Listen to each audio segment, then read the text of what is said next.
तो हेलो दोस्तों, चलिए वीडियो को शुरू करते हैं। आज की इस वीडियो में हम लोग क्लास 10th के टॉप वीवीआई ऑब्जेक्टिव क्वेश्चन को करने वाले हैं सॉल्व।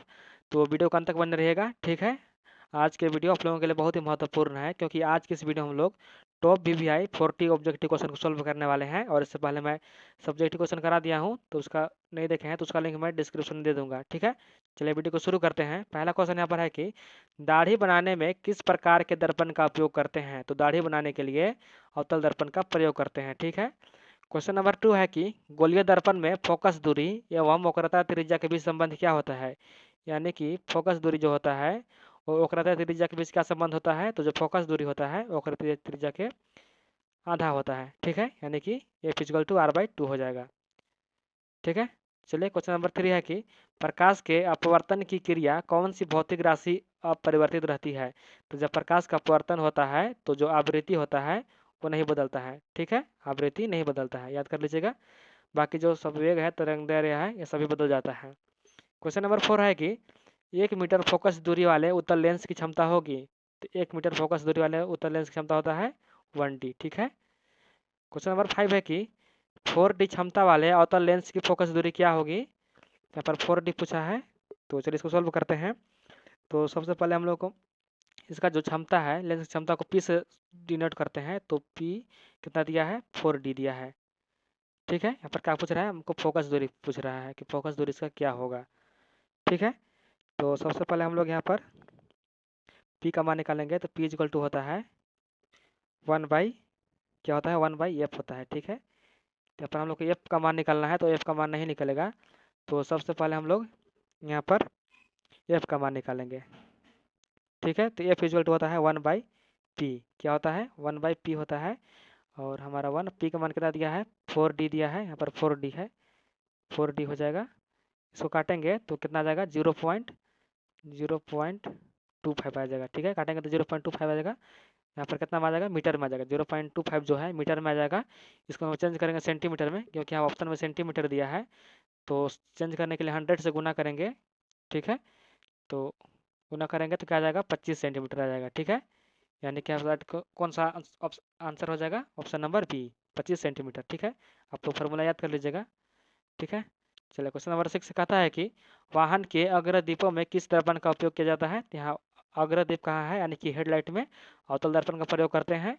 यहाँ पर पूछेगा कि वाहन के जो ऐनक होता है, दर्पण होता है, उसमें किस प्रकार का प्रयोग होता है। तो उसमें उत्तल दर्पण रहता है, ठीक है। लेकिन यहाँ पर हेडलाइट अग्रदीप पूछा है, तो अवतल दर्पण हो जाएगा, ठीक है। क्वेश्चन नंबर 7 है कि मानव नेत्र के जिस भाग पर किसी वस्तु का प्रतिबिंब बनता है वह क्या है। तो उसको दृष्टिपटल कहते हैं। जहाँ पर प्रतिबिंब बनता है उसको दृष्टिपटल कहते हैं, ठीक है। क्वेश्चन नंबर 8 है कि सामान्य नेत्र की दूर बिंदु क्या होती है। यानी कि कोई आदमी का आंख ठीक ठाक है तो वह व्यक्ति कितना दूर तक देख सकता है। तो वह व्यक्ति अनंत तक देख सकता है, ठीक है। यानी कि आप चांद पर भी देख सकते हैं यहाँ से। और यहाँ पर पूछेगा कि जो सामान्य नेत्र की नज़दीक दूरी कितना होता है। तो यहाँ पर नज़दीक पूछेगा तो 25 सेंटीमीटर होता है, ठीक है। यानी कि 25 सेंटीमीटर तक वस्तु कोई रहेगा तो आदमी देख सकता है। उससे नज़दीक रहेगा तो आदमी साफ साफ नहीं देख पाएगा, ठीक है। चलते हैं आगे। क्वेश्चन नंबर 9 है कि नेत्रा में जाने वाली प्रकाश की मात्रा का नियंत्रण कौन करता है। तो नेत्रा में जाने वाली प्रकाश के जो किरण होता है उसको पुतली नियंत्रण करता है, यानी कि पुतली उसको रोकता है, ठीक है। क्वेश्चन नंबर 10 है कि मानव नेत्र में प्रतिबिंब की प्रकृति क्या होती है। तो मानव नेत्र में उल्टा और वास्तविक बनता है, ठीक है। कैसा बनता है, उल्टा और वास्तविक बनता है। अगला क्वेश्चन नंबर 11 है कि 1 किलोवाट निम्न में से किसकी इकाई है, ठीक है। ये जो किलोवाट है, किलोवाट आवर, किसकी इकाई है। तो यह ऊर्जा का होता है, ठीक है। किसका होता है, ऊर्जा। और यदि यहाँ पर पूछेगा कि शक्ति का क्या होता है। तो शक्ति का वाट होता है, किलोवाट होता है WA हो जाएगा वाट, ठीक है। और यहाँ पर बल का पूछेगा तो बल का होता है न्यूटन, क्या होता है, न्यूटन होता है। और यहाँ पर विद्युत धारा का पूछेगा तो विद्युत धारा क्या होता है, एम्पियर होता है, ठीक है। सभी याद कर लीजिएगा। यहाँ पर कोई एक जो क्वेश्चन रहता है वो एसआई मात्रक से पूछ देता है, ठीक है। क्या हो जाएगा, किलोवाट आवर किसका होता है, ऊर्जा का होता है। और किलोवाट किसका होता है, शक्ति का होता है। और जो बल का क्या होता है, न्यूटन होता है। और विद्युत धारा का एम्पियर होता है, ठीक है। सभी को इसे याद कर लीजिएगा।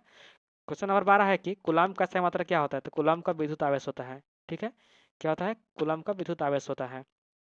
अगला क्वेश्चन नंबर 13 है कि विद्युत मोटर एक युक्ति है जो परिवर्तित करती है, क्या परिवर्तित करती है।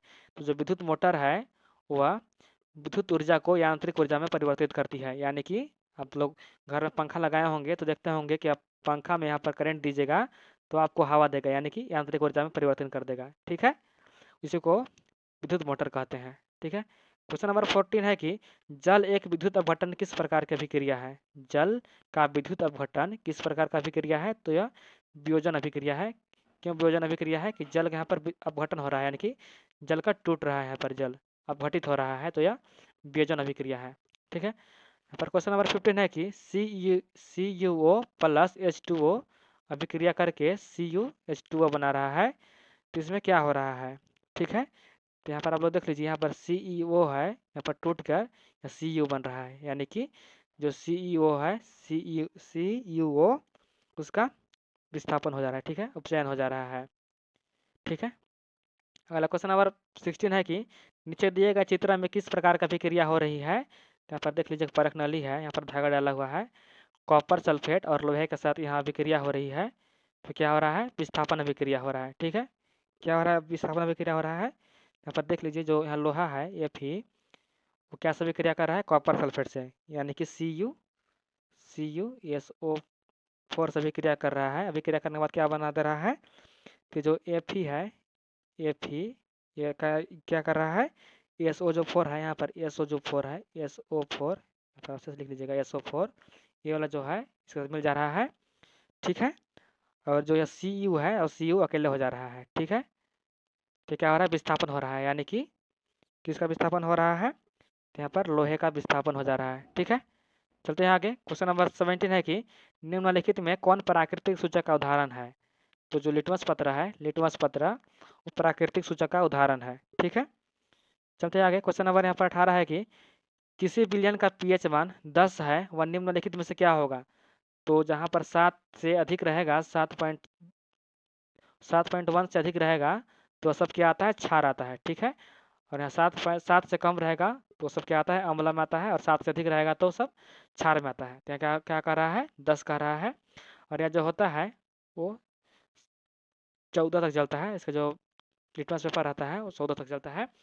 तो यहाँ पर जो 7 रहेगा, 7 उदासीन रहता है, 7 से जहाँ अधिक गया तो क्षार हो जाता है, और 7 से कम रहेगा तो अम्ल बन जाता है। ठीक है, अगला है क्वेश्चन नंबर 19 है कि दिया गया चित्र का क्या सूचित कर रहा है? तो यहाँ पर देख लीजिए, कुछ गिर रहा है पानी टाइप से, और यहाँ पर हाथ जल जा रहा है। ठीक है, तो यहाँ पर इसका आंसर हो जाएगा सांद्र अम्ल तथा क्षार वाले बर्तन को चेतावनी चिन्ह है, यानी कि आप लोग यहाँ पर जो क्षार होता है या अम्ल होता है उससे आपको हाथ में नहीं गिराना है, जिससे आपका हाथ जल जाएगा। ठीक है, यहाँ पर देख लीजिए हाथ जल जा रहा है।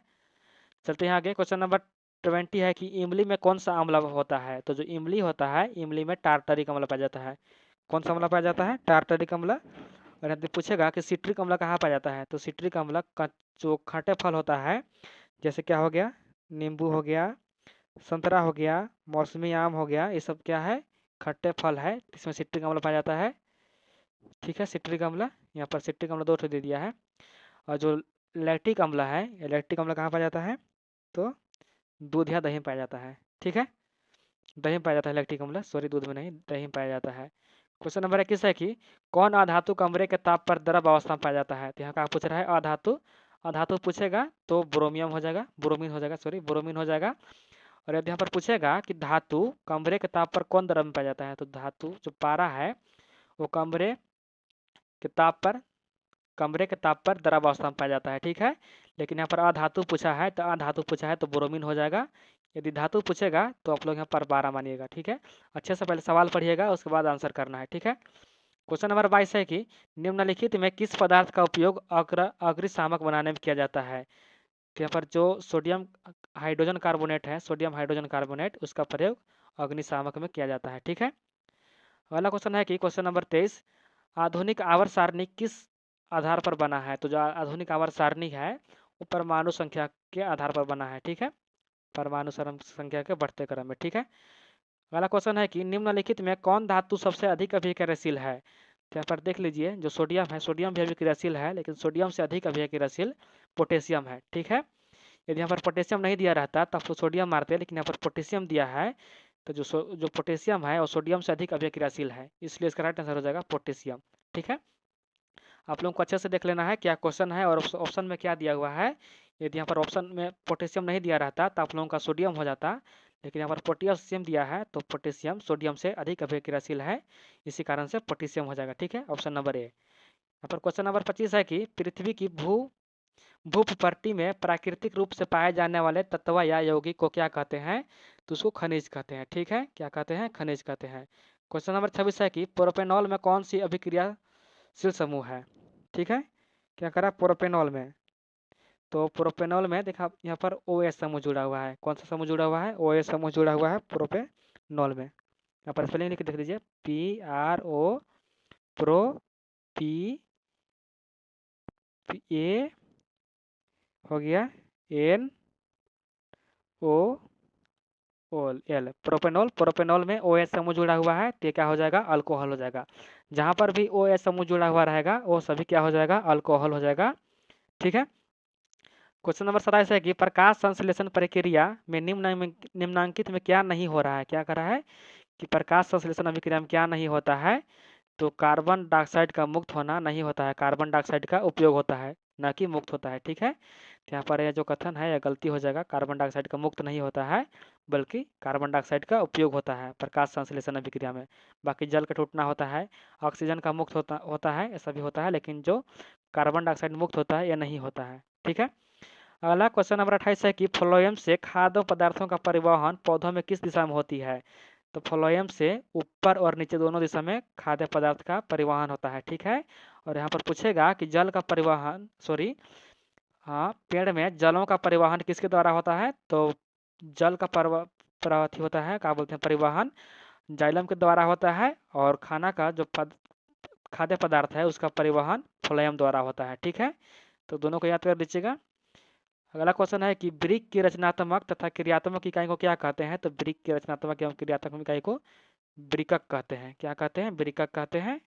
अगला यहाँ पर क्वेश्चन नंबर 30 है कि फल को पकने के लिए कौन सा हार्मोन उत्तरदायी है? तो फल को पकने के लिए एथिलीन जो अम्ल है, हार्मोन है, वो फल को पकाता है। कौन सा? एथिलीन। ठीक है, अगला क्वेश्चन नंबर 31 है कि एस्ट्रोजन स्रावित होता है। तो एस्ट्रोजन कहाँ स्रावित होता है? तो जो एस्ट्रोजन है वह अंडाशय द्वारा क्या होता है? अंडाशय द्वारा स्रावित होता है, और अंडाशय कहाँ होता है? मादा में पाया जाता है, और वहीं से एस्ट्रोजन हार्मोन का स्रावित होता है। यदि यहाँ पर पूछेगा कि टेस्टोस्टेरोन हार्मोन कहाँ से स्रावित होता है? तो यह वृषण द्वारा होता है, और वृषण पुरुष में पाया जाता है। ठीक है, अगला क्वेश्चन नंबर 32 है कि नर युग्मक और मादा युग्मक के संलयन को क्या कहते हैं? यानी कि नर युग्मक को और मादा युग्मक मिलने को क्या कहते हैं? तो उसको हम लोग कहते हैं निषेचन। ठीक है, क्या कहते हैं? निषेचन कहते हैं। अगला क्वेश्चन नंबर 33 है कि नीचे दिए गए चित्र में कौन सा जनन हो रहा है? ठीक है, पर कुछ रहा है कि कौन जनन हो रहा है, तो यहाँ पर देख लीजिए। यहाँ पर जो ये है ये अलग कट कर एक नया बना रहा है, तो क्या हो जाएगा? मुकुलन हो जाएगा। क्या हो जाएगा? मुकुलन हो जाएगा। अगला क्वेश्चन है कि पक्षी और चमगादड़ के पंख कैसे हैं? तो पक्षी और चमगादड़ के पंख क्या है? असमजात अंग है। और असमजात अंग किसे कहते हैं? कि जिनका कार्य समान होता है लेकिन उसका संरचना अलग अलग होता है। यानी कि कहने का मतलब है कि जो पक्षी होता है और चमगादड़ होता है उन दोनों का कार्य, जो पंख उनका है उन दोनों का पंख के कार्य होता है उड़ना। ठीक है, लेकिन दोनों का बनावट अलग अलग होता है, उसी को हम लोग कहते हैं असमजात अंग। ठीक है, क्या कहते हैं? असमजात अंग कहते हैं। और यदि यहाँ पर पूछेगा कि समजात अंग किसे कहते हैं? तो जिनका कार्य समान होता है, जिनका कार्य असमान होता है लेकिन बनावट एक जैसा होता है। ठीक है, जैसे कि मनुष्य का हाथ हो गया और घोड़ा का अग्रपाद हो गया। यानी कि जो घोड़ा का अग्रपाद दोनों होता है और मनुष्य का हाथ, दोनों का संरचना समान है लेकिन उसका कार्य अलग अलग है। मनुष्य लोग अपना हाथ को उपयोग करते हैं किसी चीज़ को खाने या पकड़ने के लिए करते हैं, लेकिन जो घोड़ा होता है उसका अगला वाला पैर चलने के लिए प्रयोग करता है। ठीक है, समझ गया? अच्छे से उदाहरण समझात अंक किसे कहते हैं और असमजात अंक किसे कहते हैं। ये क्वेश्चन VVI होने वाला है, तो इसको अच्छे से VVI मार के याद कर लीजिएगा। इसका परिभाषा, उदाहरण और इसका परिभाषा और उदाहरण सबका मैं आंसर करवा दिया हूँ। तो उसको वीडियो नहीं देखे हैं तो उस वीडियो का मैं लिंक डिस्क्रिप्शन में दे दूंगा, उसको देख लीजिएगा। ठीक है, यहाँ पर क्वेश्चन नंबर 35 है कि मेंडल ने अपने प्रयोगी के लिए किस पौधे को चुना? तो जो मेंडल थे उन्होंने प्रयोग करने के लिए मटर का जो पौधा था उसका उपयोग किया, और मेंडल ने ही आनुवांशिक का खोज किया था। ठीक है, अगला क्वेश्चन है कि निम्नलिखित में कौन उत्पादक है? तो जो घास है वो उत्पादक है। ठीक है, क्वेश्चन नंबर 37 है कि किसी आहार श्रृंखला में शाकाहारी का निर्माण होता है। कह रहा है किसी आहार श्रृंखला में शाकाहारी का निर्माण होता है? तो द्वितीय पोषी स्तर में शाकाहारी का निर्माण होता है। ठीक है, कौन सा स्तर में? द्वितीय पोषी स्तर में। अगला क्वेश्चन है कि ओजोन परत के अपक्षय के लिए जिम्मेदार कौन है? तो ओजोन परत किसके कारण अपक्षय हो रहा है? तो जो CFC गैस है, क्लोरोफ्लोरोकार्बन कार्बन, इसी गैस के कारण ओजोन परत अपक्षय हो रहा है। ठीक है, और यह गैस कहाँ से निकलता है? तो यह गैस फ्रिज से, जो रेफ्रिजरेटर होता है आप लोग घरों में यूज करते हैं, उससे गैस निकलता है CFC। यही जो गैस है वो ओजोन परत को क्षय करते जा रहा है। ठीक है, अगला क्वेश्चन है कि 39 नंबर, निम्नलिखित में कौन जैव मात्रा ऊर्जा का स्रोत उदाहरण नहीं है? क्या कह रहा है कि इनमें से कौन जैव मात्रा ऊर्जा का स्रोत नहीं है? तो जो लकड़ी है, गोबर गैस भी है, कोयला भी है, लेकिन नाभिकीय ऊर्जा जैव मात्रा ऊर्जा का स्रोत नहीं है। ठीक है, अगला क्वेश्चन है कि 40 नंबर, पवन ऊर्जा उत्पादन के लिए पवन की चाल न्यूनतम कितनी होनी चाहिए? तो पवन ऊर्जा तभी उत्पादन हो पाएगा जब पवन की न्यूनतम चाल 15 किलोमीटर प्रति आवर हो। कितना हो? 15 किलोमीटर पर घंटा। ठीक है, तो दोस्तों ये रहे आप लोगों का VVI ऑब्जेक्टिव क्वेश्चन। आशा करता हूँ कि वीडियो पसंद आया होगा। वीडियो पसंद आया होगा तो वीडियो को लाइक करके चैनल को सब्सक्राइब कर लीजिए। फिर मिलते हैं नई वीडियो के साथ, तब तक के लिए धन्यवाद।